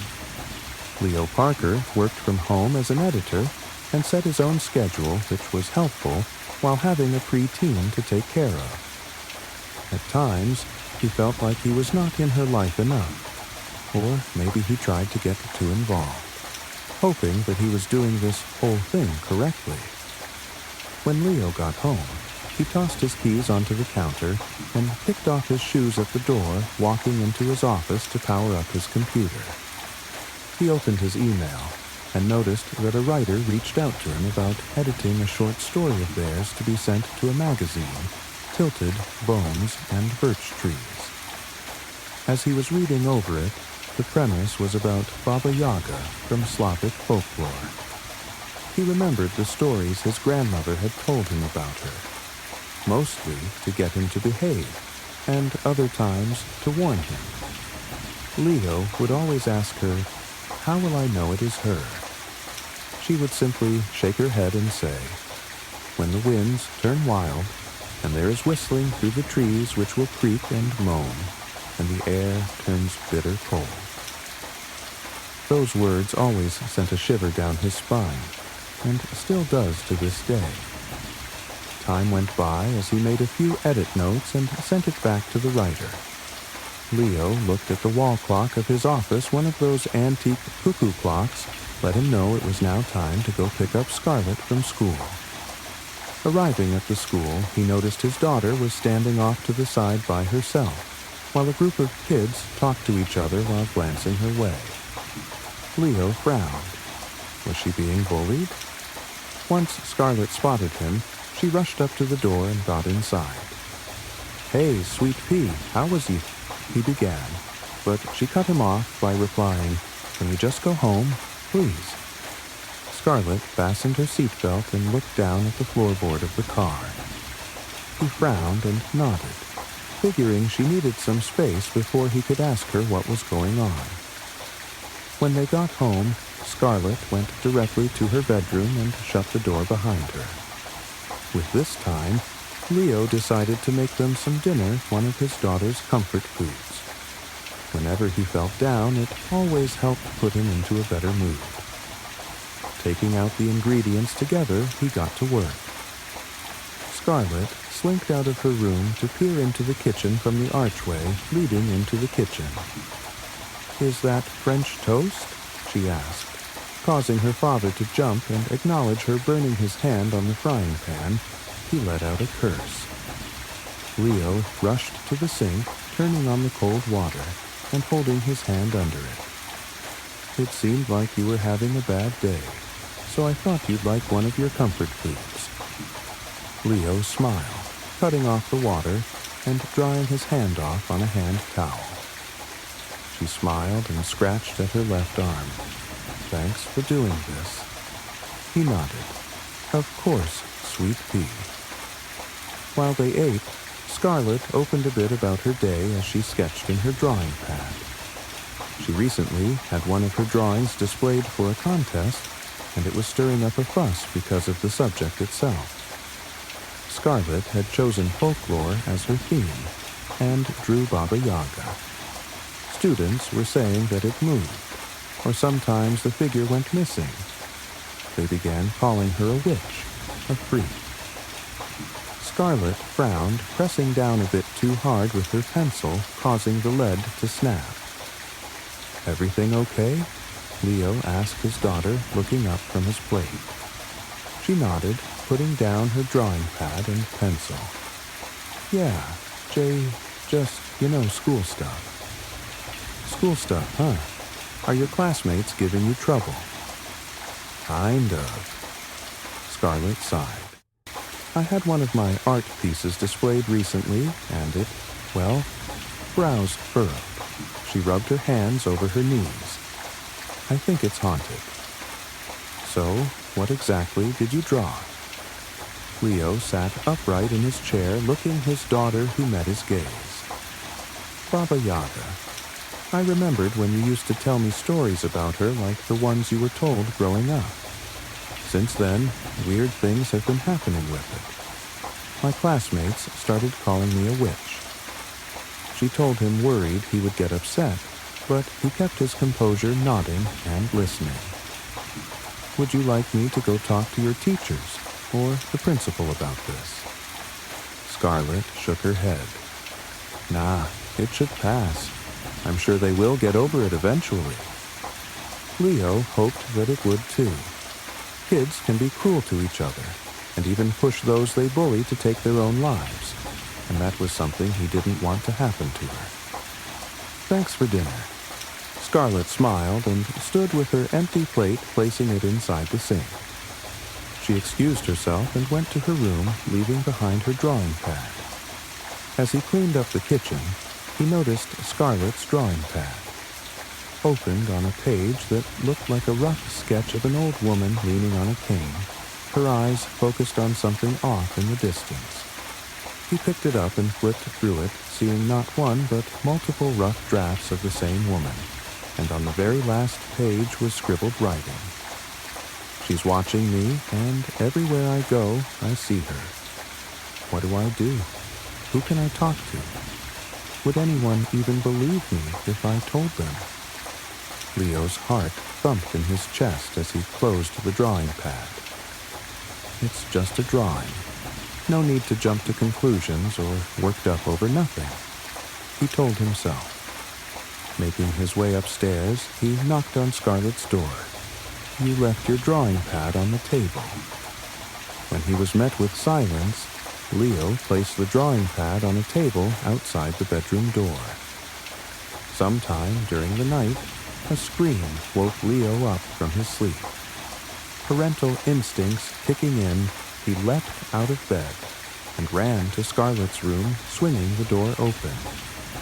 Flipping the light switch on, he looked around the room, not seeing his daughter anywhere. Scarlet. Sweet pea, where are you? His voice was panicked as he looked all around the room, not finding her. She wasn't the type to run away. So, where could she have gone? As he was about to investigate the rest of the house, his foot bumped against something on the floor. It was Scarlet's iPad, the screen still turned on. He picked it up, his eyes widening at what was there. A drawing of Baba Yaga and his daughter standing across from each other. The old woman handing Scarlet something that he couldn't identify. Why had his daughter been taken? What would become of her? After reporting Scarlet missing to the police, they did their investigation, coming up with no evidence of her disappearance. Therefore, it was just written off as a runaway teen, and missing posters were distributed in the area.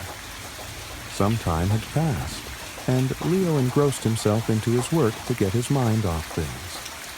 Checking his emails for clients, he came across an article that was sent to him.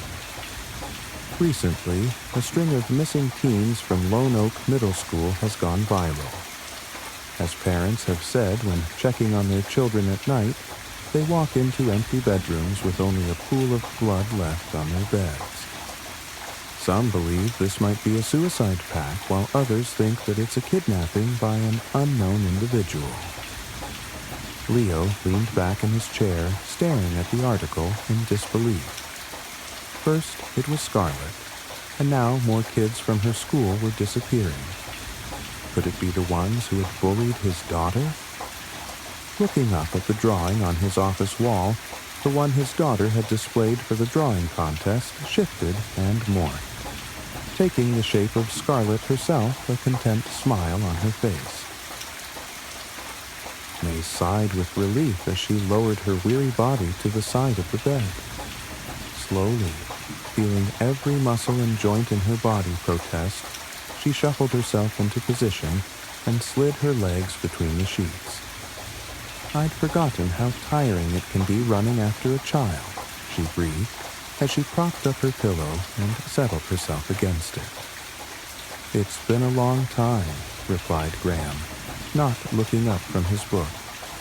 May and Graham's son, Peter, and his wife and child were visiting from the eastern states for Christmas. May had spent the whole day taking care of her grandchild, Jacob, while Peter and his wife traveled to the nearest city to do some last-minute Christmas shopping. That was the one downside of May and Graham's idyllic property in the West Australian outback. It was a half-hour drive to the nearest town, which had precious few amenities itself, and to get any real shopping done, the only viable option was to travel to Mildura, over 2 hours away. When Peter and Helen had gone out to buy Jacob's Christmas presents, they decided to make a day of it so as to make the round trip worthwhile. Graham put his book down and took his glasses off. "I don't know why they left it so late," he grumbled. "It's Christmas Eve. It must be chaos out there." They didn't want Jacob to find the presents, May reminded him. "He's getting to that age where he's curious and prone to snoop. It would be such a shame to ruin the magic when he's only 4 years old." May became misty-eyed as she remembered her son at that age. I'll never forget the wonder in Peter's eyes on Christmas morning when he woke up to a pillowcase full of presents from Santa. That's one thing you haven't forgotten, at least. Graham responded a little gruffly, but then he turned to May and smiled, squeezing her hand. It's good to remember those days.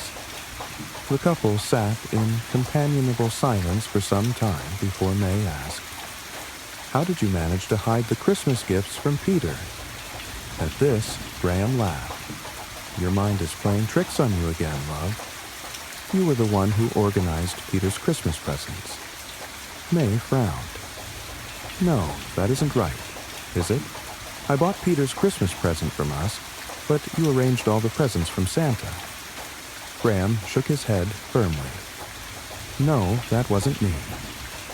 Confused, May sat and tried to concentrate on those memories, methodically going back through the years, right up to Peter's first Christmas in 1985. A creeping sense of dread trickled through May's body. She was so sure she hadn't bought Peter's Christmas presents herself, had no memory of placing them under the tree. But who did?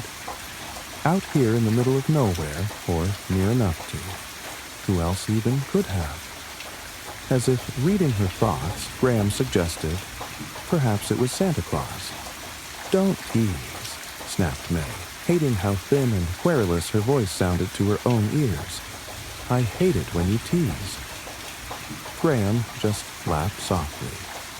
That feeling of dread settled firmly in May's chest, tugging at her heart.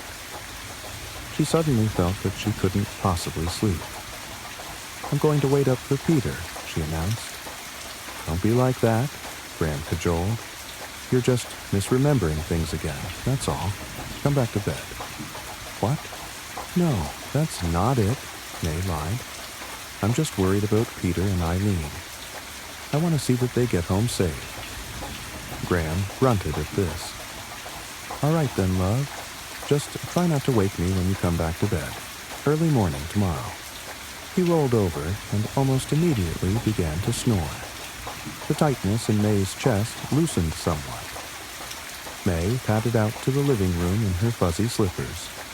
She stood there indecisively for a moment before creeping up to the room next to hers and Graham's and opening the door ever so carefully. The curtain in this room was open, and the moonlight streamed through, illuminating the form of her slumbering 4-year-old grandson. May smiled softly as she watched the steady rise and fall of Jacob's back as he lay belly first on the bed that used to be his father's. May's heart swelled with love and pride. She couldn't believe how much Jacob had grown. It seemed like only a moment ago he was a newborn. In fact, it didn't really seem like that long since Peter himself had been this age. The thought brought a tinge of sadness to her mood, and her smile faltered somewhat as she gently closed the door and moved back to the lounge room. Shuffling up to the sofa, May made sure to turn on the lamp rather than the room light so as not to disturb Graham or Jacob. She settled into her usual spot with a sound somewhere between a wheeze and a sigh. Why was it that she didn't seem to be able to do anything these days without an accompanying sound breaking forth unintended and unwanted? How long had things been like this? When had she become old? May picked up. the magazine that was sitting beside her, but almost immediately put it down again, listlessly.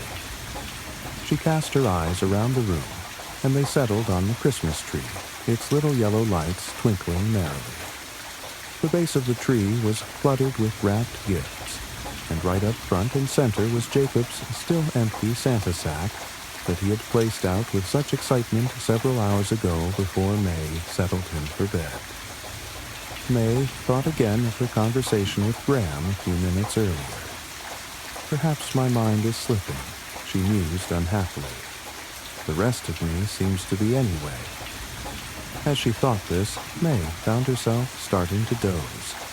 Her dreams always began the same way, abstract and fragmented. Images and sounds flashed through her consciousness so frantically that she was never able to grasp onto any one thing, certainly not long enough to be able to remember when she awoke. Gradually, though, the dream seemed to choose its form and crystallize. Tonight, May dreamt of this very house, not the way it was now, all decked out in its Christmas finery, but the way it was when she was a child living there with her own parents. As with most dreams of her childhood, it was a happy one. She dreamt of her father picking her up and spinning her through the air when he returned from his farm chores. She dreamt of her mother's apple and rhubarb pie and of standing on tiptoes at the kitchen bench to watch as her mother neatly crimped the edges of the pastry with her worn but still deft fingers. There were no siblings to dream of course, but there was a seemingly endless stream of cats. Snowball, Gretchen, Rugby, and all the others, each making a brief but touching appearance, all remembered fondly. She dreamed also of her dearest friend who had once lived there, too. Her happy friend with all his arms for hugging and his wrinkled, jolly face so big it seemed to fill up the entire room as he smiled and smiled and smiled. May awoke with a start, and with one name on her lips.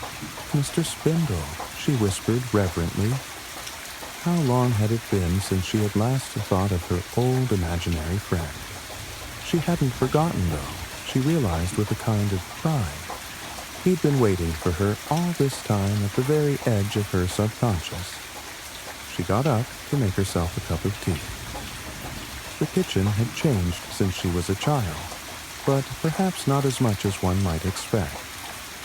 The benches and cabinets were all the same, and although they had installed a new gas oven some 20 years ago or so, the old wood-fired stove still occupied its place against the back wall.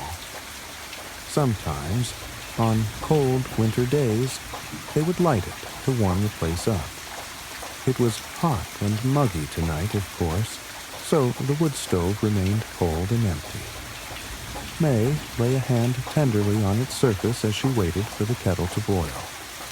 That's where Mr. Spindle had lived, behind the oven.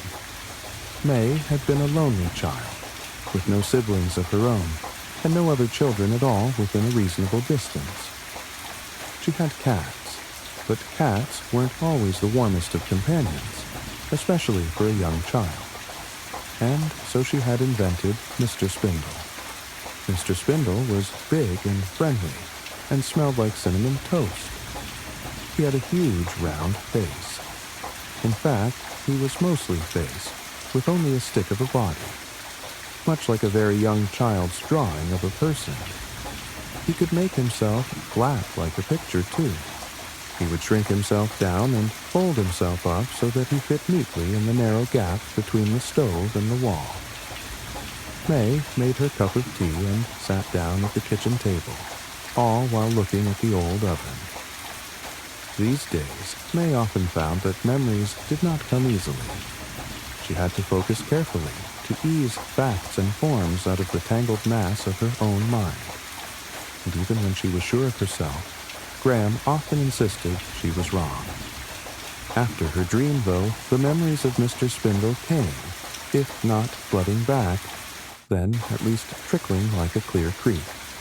May remembered, for instance, that she used to write letters to Mr. Spindle. Well, Perhaps write was generous, as she did not even know how to read at the time, but she would scribble on bits of paper. When she was sure her mother wasn't looking, she would open up the door to the oven and slip the notes into the fire. Mr. Spindle would sometimes leave her gifts in return. She would reach behind the oven and find some gum nuts or scraps of paper bark, the shimmering feather of a satin bowerbird. Sometimes there were even small toys, little dolls made from wooden clothes pegs, a tiny teddy bear. May frowned a little at this memory. Where had the gifts come from? She could imagine putting the things from the garden there herself, even if she could not remember doing so. But what about the toys? It must have been her mother, she decided. Her mother must have noticed her playing around at the back of the stove and decided to join the game. This didn't feel quite right. Her mother had been a serious, though loving, woman, and not given to whimsy. In fact, May had the sense that had she known May was messing around the stove, she would have gotten a stern talking to. Could she really have been hiding a lighter side all along? It must have been her mother. Or perhaps it was her father. May sighed heavily. Perhaps she really was losing her memory. She tapped her fingernails absently upon the kitchen table, and gradually the tapping became a tune. May started to hum until, eventually, words came. Mr. Spindle is neat as a pin. He has a great, big, funny grin. Mr. Spindle lives behind the stove. He is very, very, very old. Mr. Spindle brings me gifts and toys. He does not even have a voice. Mr. Spindle is my dearest friend. He'll be there with me at the end. May chuckled softly to herself. Why was it there always seemed to be a macabre tinge to the imagination of children? Were they even aware of it? Was she when she sang the made-up song happily to herself as a child? May looked at the kitchen clock as she drained the dregs of her tea. Past midnight, and still no sign of Peter and Eileen. She had waited up for 4 hours now, if you excused the period when she had dozed off. Anxiety tugged at May's chest, but she chastised herself. He's a grown man. He can look after himself. She shuffled back into the lounge room and settled herself once more on the couch. May watched the lights on the tree as they flickered on and off in a series of repeating patterns. Despite the nap and the tea, she still felt drowsy. Her eyelids drooped, and she hovered at the very precipice of sleep. A loud click startled May out of her dozy state. The door, she thought as she heaved herself up off the couch. Finally. Peter had his own keys, of course, but May wanted to meet her son at the door. She was already smiling as she turned the latch and swung open the wooden door. She was greeted, however, by nothing but the muggy summer night. May frowned and peered out into the darkness. No car. But she was so sure she heard them arriving. Disappointed and a little disoriented, May closed the door. As she turned to make her way back to the lounge room, she heard that clicking sound again. A little louder, and followed swiftly by a series of other clicks and taps. The sound was coming from inside, she realized. Something must have gotten in, May thought resignedly. Out here, there were plenty of critters and creepy crawlies who did, unfortunately, have a way of making it into the house every now and then. Beside the Christmas tree, a broom was propped up to sweep away the stray needles. May grabbed it and, so armed, headed off to try and track the source of the clicking. The hallway was empty. No clicking there. She opened her bedroom door, but the only noise she found there was Graham's soft snoring. May approached the sewing room, where Jacob was sleeping in his father's old bed. She decided against opening the door, and instead pressed an ear to the thin wood and listened. Nothing. May let out a little huff of frustration and decided to give up and return to the lounge room. As she made her way back, she heard the noise again coming from a little further up the hallway. The kitchen. May left the light out as she entered the kitchen. She didn't want whatever had broken into the house to scuttle off under the fridge before she had a chance to get at it. Besides, the tree lights in the adjoining lounge room gave off sufficient, if inconsistent, lighting for her to make her way. May's eyes swept the room as she entered, running along the skirting boards, around the window frames, even across the ceiling. She sniffed and was met with a smell like slightly burnt toast.